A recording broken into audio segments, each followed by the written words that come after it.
Meron tayong binili na mini driving light sa ganitong motor XRM 110. Okay. Pwede nyo gayahin ang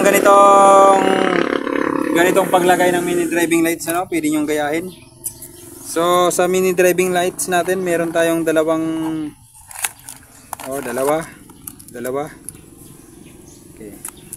Tapos meron tayong switch na 3-way switch. Meron tayong switch na tatlo ang wires. Ayan, tatlo ang wires. Okay. So, tingnan nyo kung paano nyo ito magagaya. Hindi nito, no need na may relay pa. Okay na ito, kahit wala. So, sa ganitong sitwasyon, yung ano natin, yung wires natin, pagsamahin natin sila. Dilaw sa dilaw, pula sa pula, at itom sa itom. So, pagsamahin mo natin. Go! Okay. So, dito pakiliw. Ito ang ating lumino switch. Meron itong low, high, off. Pakadika. Pagdating dito, ito yung may supply natin, ayan oh. Ang galing sa ating switch, merong tatlong wires.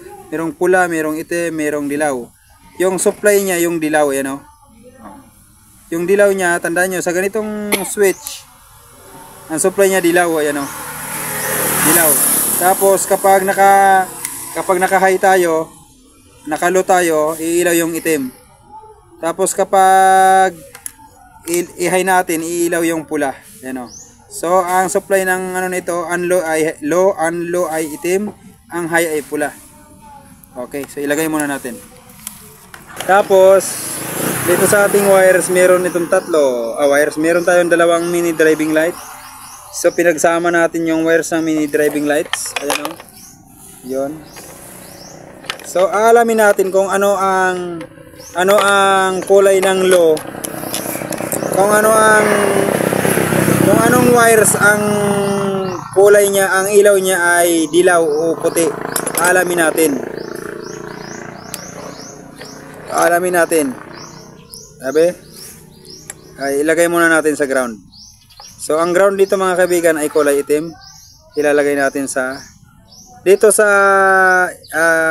XRM 110, ang ground niya mga kaibigan ay kulay green. Solid na green ha. Sa ganitong motor, XRM, Honda, Pinoy, ang kanyang accessory wires ay kulay solid na itim.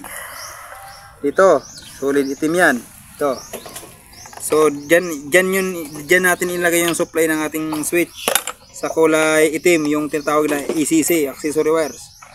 Tapos, dito, syempre, iilaw lang ang motor once na may ground. Ano?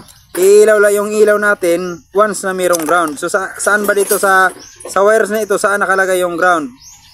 Saan dyan? Yung kulay dilaw o pula o itim.